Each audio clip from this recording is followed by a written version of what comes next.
Mesdames et messieurs, bonjour et bienvenue dans ce premier numéro de votre émission Libre Expression. Nous recevons aujourd'hui M. Azy Dominique de Marseille pour parler de l'actualité politique au Congo qui est dominée, vous le savez certainement, par la crise dans le département du Pôle.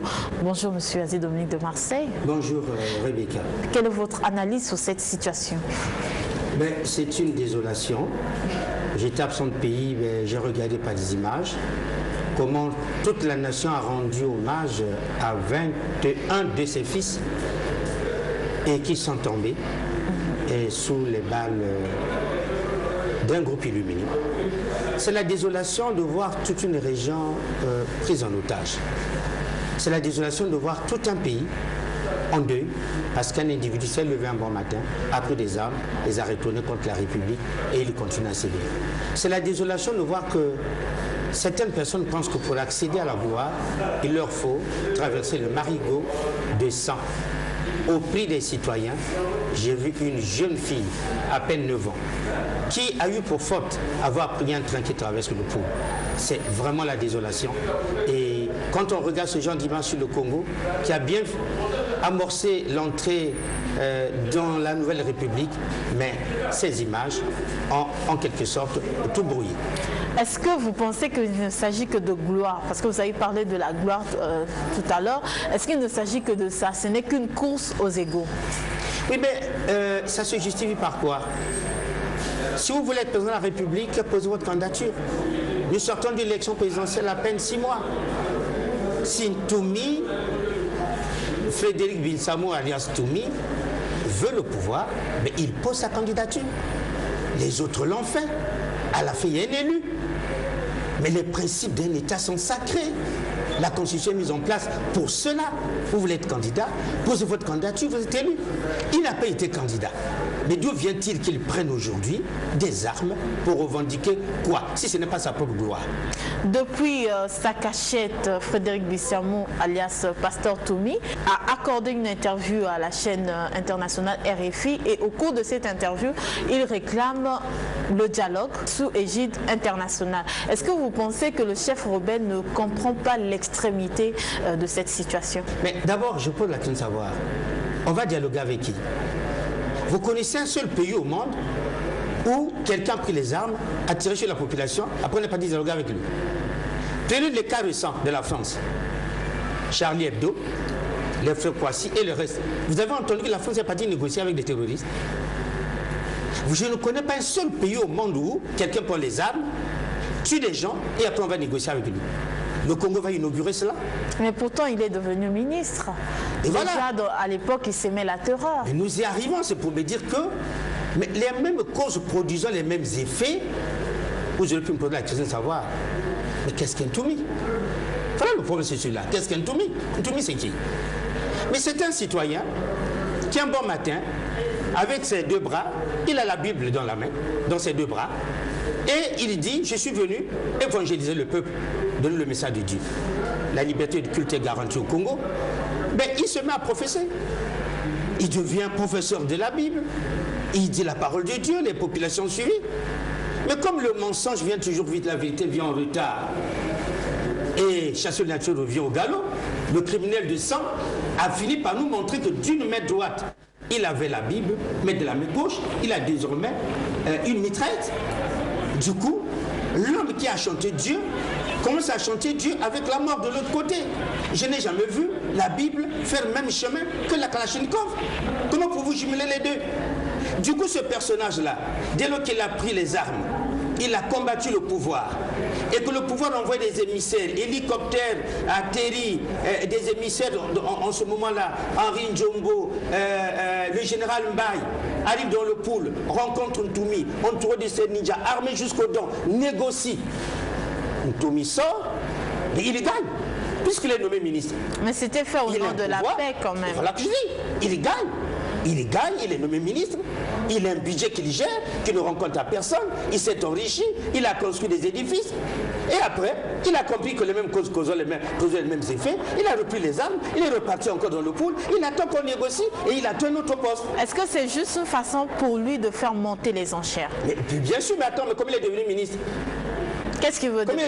Mais ça veut dire que lui, il pense que dans ce pays, pour qu'on arrange votre problème, il faut tirer sur les gens. C'est un pays qui résout ses problèmes par accident. Si vous voulez être écouté au Congo, eh bien faites le banditisme. Tirez sur les gens, prenez les armes, allez canarder vos parents dans votre région, retranchez-vous comme maquisard, vous allez voir, le pouvoir va vous dire, bon venez, on va négocier avec vous. Il n'y a pas de sang, voilà, la première fois arrivée. Mais ce n'est pas tous les rebelles. Ce qui est regrettable, c'est que dans ce pays, on a connu des rébellions, mais qui ont été sanctionnés dans le sang. Anga a pris les armes et rentré au Rwanda en forêt, mais il est où aujourd'hui? Il a payé les sacrifices. Mais aujourd'hui, Ntoumi prend les armes, Kanga est plus petit, Ntoumi est plus grand, mais il est en train de blaguer avec la République. Vous pensez pour ce genre de situation, ben, il a besoin de blaguer avec la République. Vous pensez que Frédéric Bitsiamou, alias Toumi, aujourd'hui est plus fort que la République? Mais il est en train de le démontrer, non? Quand vous prenez les armes, vous ne luttez pas de la République, vous le tranchez dans votre région. Bon, de là, on ne vous arrête pas, les morts sont à la chaîne. Nous avons conçu une route, la route nationale qui aurait pu produire le développement est en train de produire des morts. C'est devenu un piège national, c'est plus une route nationale. Mais Pointe-Noire Brazzaville, le relier Pointe-Noire-Ruisseau, c'était pour développer le pays. Aujourd'hui, quand vous prenez un bus, ben, vous rencontrez la mort sur la route. Quand vous prenez un train, vous rencontrez la mort sur la route. Traverser le Poul devient calvaire. Aujourd'hui, les gens sont obligés de prendre des avions. Pourquoi? Parce qu'il y a une illuminé qui a pris la République en otage. Il est en train de gagner sur la République. Il est en train de gagner. La preuve en est que vous avez exposé 21 morts, mais c'est l'œuvre de Ntoumi, non? Il est en train de remporter son combat contre la République. Il y a un mandat d'arrêt contre Frédéric Bitsiamou, alias Pasteur Toumi. Est-ce qu'on ne lui donne pas un peu trop de valeur? Il s'est fait appeler Pasteur et tout le monde l'a appelé Pasteur. Il a pris un nom qui était pour certains un nom de famille, Toumi, qui est devenu son surnom aujourd'hui. On a même oublié qu'il s'appelait Frédéric Bitsiamou. Est-ce que les Congolais aussi n'ont pas trop adulé ce personnage qu'on ne connaît presque pas? Mais pourquoi? La liberté de culte est garantie par la Constitution. Pour être pasteur, on passe par un examen d'État. Il s'est auto-proclamé pasteur, mais c'est sa fonction. Vous n'allez pas le lui dénier. La liberté d'expression, la liberté de culte étant garantie par la Constitution, mademoiselle. Donc c'est lui qui se dit pasteur, mais vous lui donnez ce titre. Même quand c'est une secte où on embrigade les jeunes. Le problème n'est pas son nom. Qu'il soit appelé pasteur ou pas, c'est pas ce qui est important. Ce qui est important, je sais que ce monsieur, soit-il Frédéric Bitsiamou, soit-il pasteur, a pris des hommes contre la République. Ce n'est pas une gloire que d'être appelé pasteur du sang. Ce n'est pas une gloire qu'on pensait qu'on ne l'adule pas. Il aurait pu, quand il se regarde dans le miroir, il aurait pu se gêner. On peut être appelé pasteur et puis s'aimer la zizanie, et puis s'aimer et tuer des gens, faire couler le sang. Vous pensez que c'est un honneur pour lui d'être appelé homme de Dieu avec le sang qui coule à côté de vous? Pour moi, c'est plutôt un déshonneur. Le problème de fond, c'est lequel? C'est que la République est en train de reculer devant un barbare. Mais mademoiselle, est-ce que vous imaginez la gravité des faits? Un citoyen se lève un bon matin, prend des armes, les retourne contre la République, l'État se trouve complètement impuissant devant ce pasteur. Je dis bien ce pasteur. Cet homme qui est civil, ce n'est pas un militaire, mademoiselle. Dans ce pays, il y a des officiers supérieurs qui sont en prison. Ils sont plus faibles que Ntoumi. Mais dans ce pays, il y a des généraux qui sont en prison. Ils sont plus faibles que Ntoumi. Il y a un problème réel. Frédéric Bitsiamou prend la population comme bouclier. Est-ce que ce n'est pas ça le problème auquel sont confrontées les forces armées? Mademoiselle, l'armée est formée pour toutes les situations. On a pris aux militaires, à la force publique, quand un citoyen utilise la population comme bouclier, quelle est la technique appropriée? Vous n'allez pas me demander, moi, journaliste, de faire l'unité des armes. Si vous êtes formé, on vous forme dans toutes les situations. Si vous pensez qu'on ne peut pas dénicher Ntoumi parce qu'il prend la population comme bouclier, mais à l'armée d'utiliser la tactique d'un monsieur qui prend la population comme bouclier. Vous n'allez pas dire que ces généraux congolais, ces militaires congolais n'ont pas appris leur métier. Ils ne sont pas payés grassement par la République pour leurs beaux yeux, pour leurs belles tenues, pour leurs beau grade. C'est qu'ils doivent s'adapter à la situation, mademoiselle. La situation de Poul est extrêmement grave.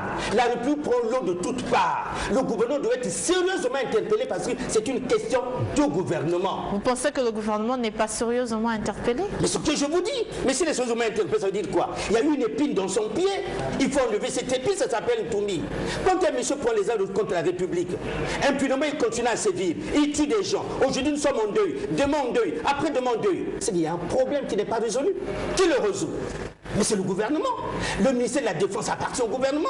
Ça fait partie du gouvernement, mademoiselle. Je me demande pourquoi est-ce que le Parlement n'interpelle pas le gouvernement? Mais on devrait nous expliquer qu'est-ce qui se passe réellement. Vous allez me démontrer que Ntoumi devient un stratège militaire de grande envergure, capable de faire dérouter toute une armée. Voilà la question qu'on se pose, mademoiselle. Dans ce pays, il y a des leaders d'opinion qui veulent comprendre. Ce pays n'est pas donné à n'importe qui de foutre n'importe quoi. Nous avons le droit de comprendre. Est-ce que vous faites partie, parce qu'il y a quand même des rumeurs qui circulent sur les réseaux sociaux, même si ce n'est toujours pas crédible, mais il y a des rumeurs qui circulent comme quoi Ntoumi travaillera en collaboration avec le gouvernement. Si les gens parlent comme ça, mais laissez les gens s'exprimer quand ils veulent. Si vous n'arrivez pas à arrêter une crise, vous laissez libre cours à tous les débordements verbaux, vous laissez libre cours à toute interprétation verbale. Si vous n'arrivez pas à arrêter Ntoumi, mettre fin à la tête de Ntoumi, laisser la population d'interpréter comme ils veulent, ils peuvent penser que la force publique devient une faiblesse publique. Vous n'allez pas leur en vouloir. Il n'y a pas de mort. Vous avez dit que le gouvernement est capable d'arrêter Ntoumi, il n'y a pas de mort. Vous pouvez me démontrer, monsieur, si vous êtes en train de mentir. C'est une question capitale du gouvernement qui est toujours incapable d'arrêter Ntoumi. Les citoyens en ont marre. Il faut que le gouvernement se rende compte que la situation de Poul est extrêmement grave, d'une gravité au summum. La situation est gravissime, si je pèse mes mots. C'est sérieux, mademoiselle. On ne peut pas bâtir. Est-ce que vous avez l'image de cet enfant de 9 ans à qui on levait la vie parce qu'il a traversé le pont dans un train? Est-ce que vous avez regardé ces coopérants qui sont en train de voler le pays à qui on enlève la vie parce qu'ils sont sur la route qu'on vient de construire? La République va où, mademoiselle? Ntoumi est un individu. Pourquoi veut-il imposer le dialogue de tout un pays? Vous demandez à M. Azi, moi aussi je prends les armes, je vais chez moi à Ivo, je tire sur les populations, je me retourne de ma forêt, je dis venez négocier avec moi. Mais vous créez un précédent, mademoiselle. La République est un monstre froid. L'État est un monstre froid. Il faut qu'il se réveille de sa torpeur. Il faut qu'il réagisse. On a l'impression que le pouvoir est vacant. Il n'est pas vacant, mademoiselle. C'est grave ce que tu es en train de faire. Et nous sommes en train de regarder. Je vois les hommages à nos frères tombés. Oui. La force publique qui pleure, c'est mort, oui. Mais c'est des citoyens congolais. Est-ce que vous allez au dialogue sous le dos des cadavres? Vous allez dialoguer. Et qui va reprendre ces cadavres-là? Un mandat d'arrêt est lancé contre Frédéric Bitsiamou. Et il a aussi ses droits. Peut-être qu'aujourd'hui, on veut tout simplement suivre la procédure du droit et respecter les droits de ce rebelle. Mais un mandat d'amener, 3 mandats d'amener ont été entendus contre Ntoumi et ses hommes. Contre Ntoumi et son cadet Bitsiamou alias Gozardio, et puis le pasteur Eli. Voilà, ils sont 3. Un mandat d'amener contre eux. Mais il faut bien aller les prendre. Pour aller les prendre, il faut bien que la force publique soit capable d'aller les prendre. Comme vous dites, la procédure de droit. Mais la procédure de droit, il ne se rend pas par lui-même. Et quand il ne se rend pas par lui-même, la justice peut requérir qu'on lui amène à Ntoumi par la voie de la force publique. C'est ce qui est en train de se faire, mais la force publique est en train d'accuser des lacunes. Je dis bien des lacunes. Ntoumi continue à sévir. Il y a à peine 2 jours, les populations de Don Bosco, de Soproji, sont sorties il y a 2 jours en courant avec bagages parce qu'ils ont ouï dire que les Nigériens sont en train de sortir. Vous voyez comment la population de Brazzaville vit sous une torpeur incroyable. Mademoiselle, quand vous dirigez l'État, la population n'est pas tranquille, elle n'est pas en sécurité, c'est le pouvoir qui prend l'eau. C'est ça un pouvoir d'être fort. Nous avons basé une élection, ça soit été élu, tout le monde. Si Ntoumi veut être président, mais qu'il aurait pu poser sa candidature. Mais qu'est-ce que vous proposez pour cette situation?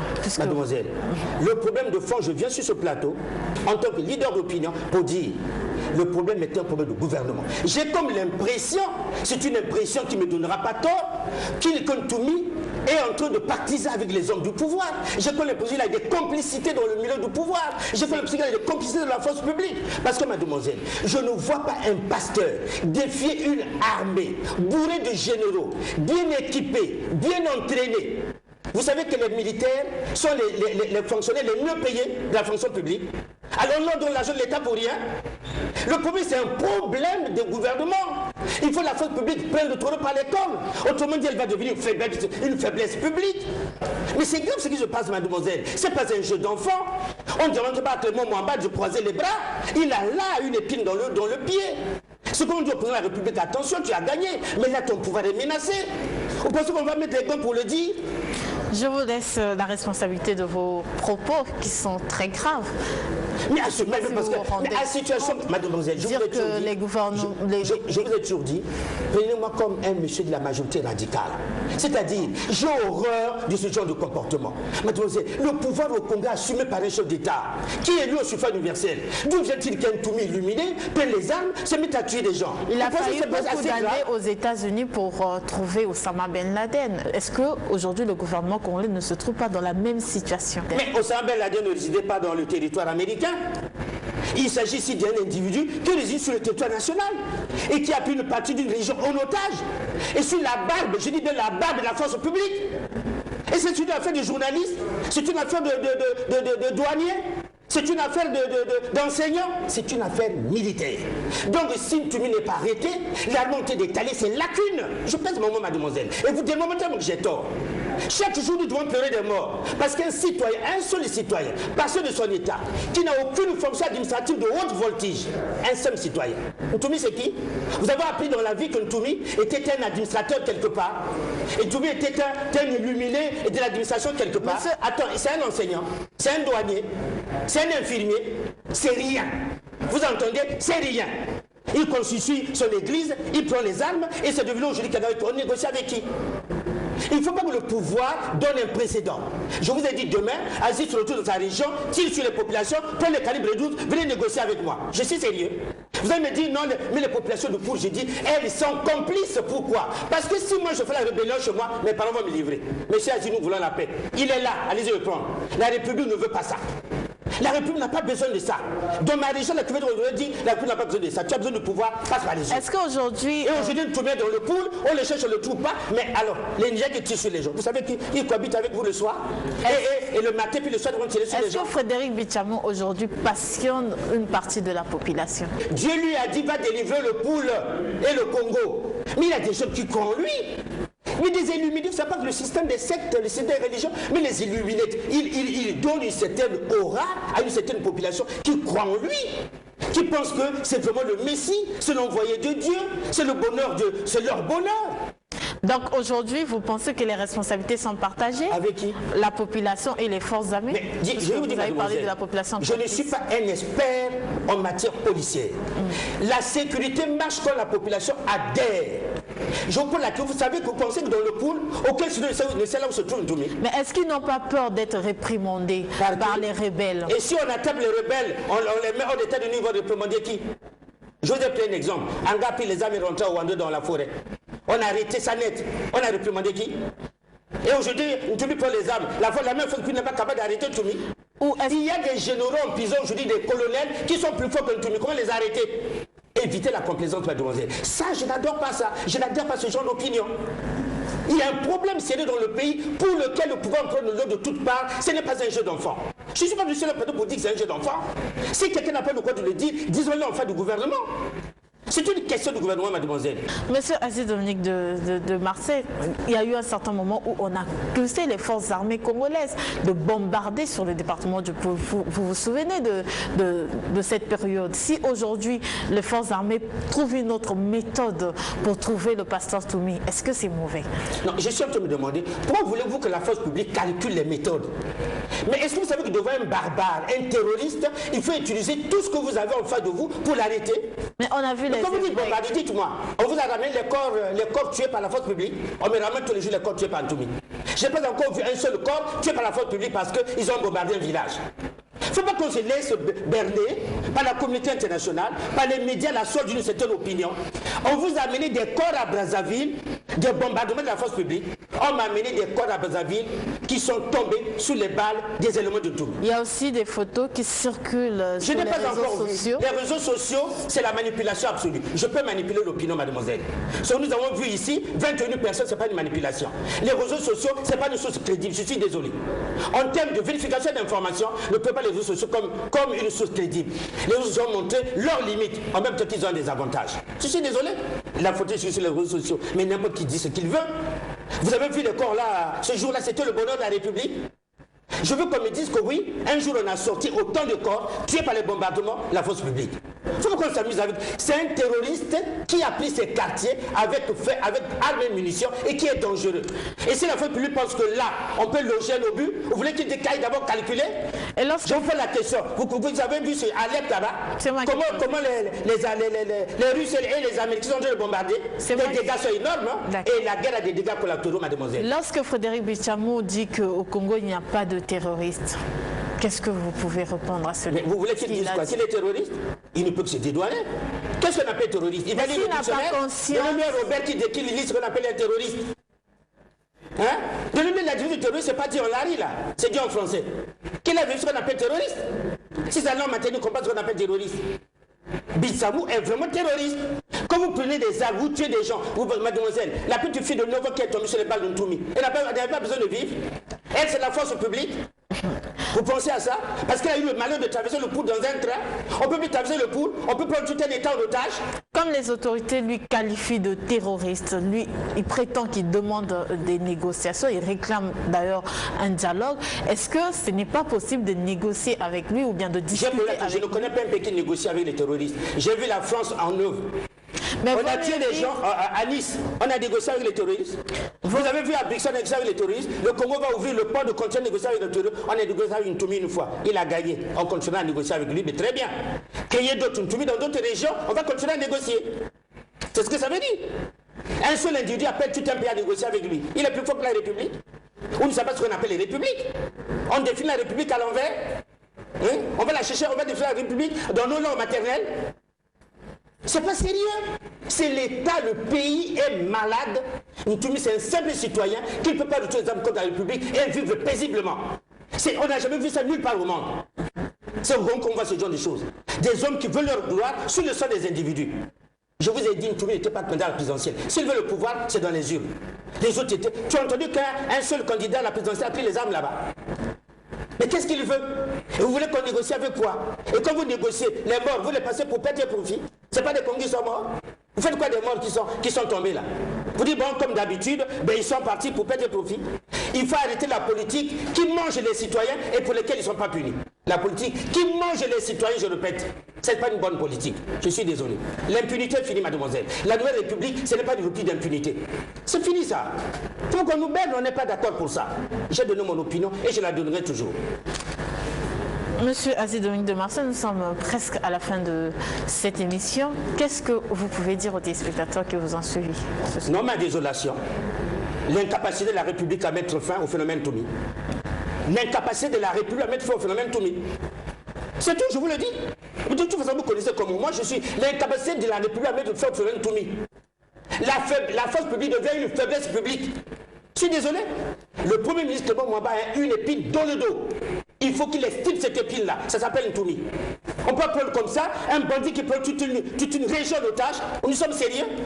Vous allez monter un exemple en Afrique qu'un rebelle a fait comme ça, on a négocié avec lui, on a tout de suite un droit parce qu'un rebelle s'est révolté.